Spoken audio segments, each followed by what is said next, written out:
Hey guys, what's going on? It's Selby Sauce here with my first ever review video for the games on the Xbox Game Pass.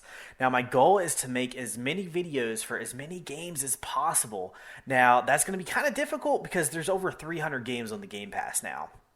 I noticed there wasn't any YouTube channel specifically catered towards the Game Pass, so I wanted to create one to make it easier for you all to find games that you want to play either by yourself or with your friends. Because I know I had a huge problem trying to find games to play when I would get bored with the other ones. Now, the first game we're going to be looking at is Pillars of Eternity 2 Deadfire Ultimate Edition. We're going to go over a couple of the specs first, and then we're going to get into a little bit of the gameplay, just kind of the very beginning parts of it. Now, this game is rated mature.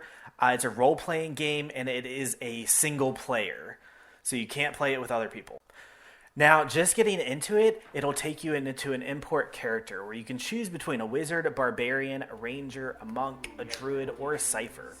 Now, all of these characters have different abilities, and they have ability trees that you can go through and choose all sorts of different abilities. There's passive abilities and active abilities. There's way too many to go over in this video, so if you're interested in that, you can look that up farther. I went ahead and just started with the druid. I have always found druids to be a pretty good class to play in other games. So basically, we're starting here at this table. Now, one thing I wanted to add, there is a lot of talking, a lot of text in this game. All right, so if you don't like that, you can skip it pretty easily. But if you want to read it, it's going to take a long time. It's going to be a lot of reading. All right, so we're just walking across this bridge here that's being built. We're going to see where it takes us to. One thing I will add, the loading screens are crazy long. They're 3 to 4 minutes each, and there's a lot of them in between the sections. So basically, you start off as this kind of spirit character, and you go over here and you find your body. And your spirit enters the body, and that's basically where you start the game. We're going to come over here and look around. We're going to find this little chest here where there's a couple of objects, items in it that you can loot, and then you can put them on. So you can equip all the gear that you find just like in any other game. Now it looks like we're going to be going out here and fighting some pirates. Now this game is a turn-based game, so it's going to be a lot of waiting. There's not a lot of action. You hit a button to attack, you choose which character you want to attack, and then you end your turn. And then you have to wait for the enemy to attack, and you have to wait for your allies to take their turns as well before you go again. There's no special moves or anything like that. It's just based on the gear. Alright, so it looks like the battle is over and we crash landed on an island, and we have to go search for some survivors, is what this guy just told me. So as you go, you can see there's corpse here that we can loot, and you can interact with some spirity looking creatures.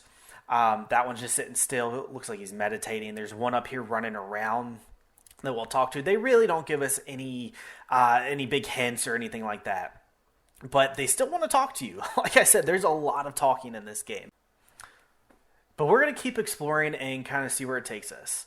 I'm not really going to read all this right now. If you want to read it, you can pause it and read that. It's not really important.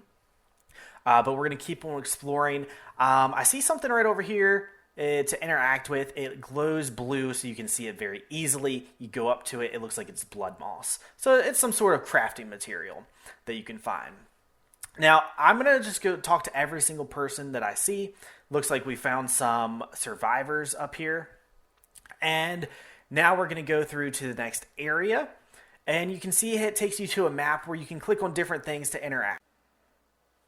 So once we get in here, it's going to take us to a book. And this book tells us, in the distance, you see a simple wagon. The angle at which it rests on the road, one side jutting above the other, suggests it has been damaged or disabled.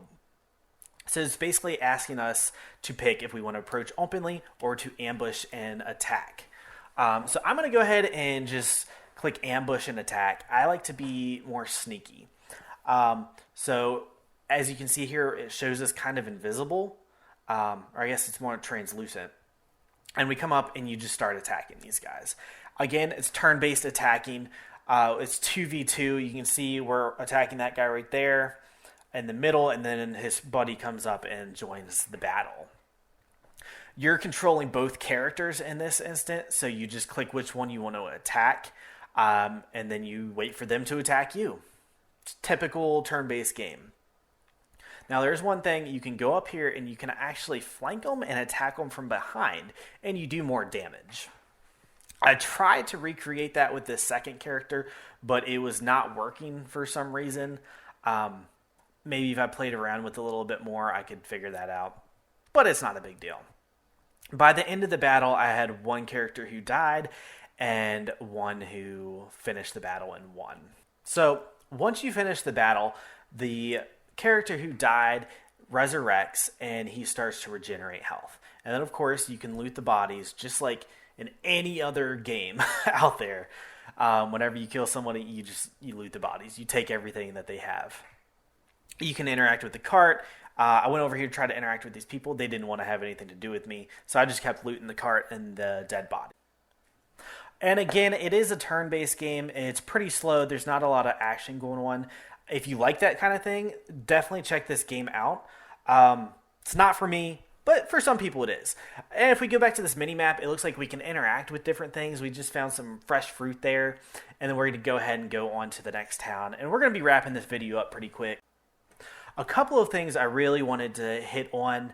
The loading screens in this game take forever. They're 3 to 4 minutes each, and there are a lot of loading screens. So there's going to be a lot of downtime in this game. So if you're one of those people who only has an hour or two to play a game, I would just go ahead and skip this one. Half your time is going to be spent at loading screens and interacting, talking to the NPCs. Now, if you're into that kind of thing, absolutely take a look at this game. It seems like it could be really fun. Personally, I don't like to sit there and read the storyline the whole time. I just kind of like to zoom through the game, get to the action parts. I do miss a lot that way, but that's just the way I am. Alright, we're going to go ahead and wrap up this video. I really appreciate all of you who watched this and are showing your support in my very first video. I really hope to continue to do this just for fun. I really don't care if I get big or anything like that. Just don't be too hard on me. Again, it's my first video. I'm an amateur at this. But please, if you would leave comments in the comment section just to help me improve. Tell me what I did wrong, what I could do better, and all of that good stuff. And also, leave some games down there that you want me to review. The only thing is they have to be on the Game Pass. That's kind of what this channel is going to be all about. All right, again, thank you so much for watching. I'll see you next time.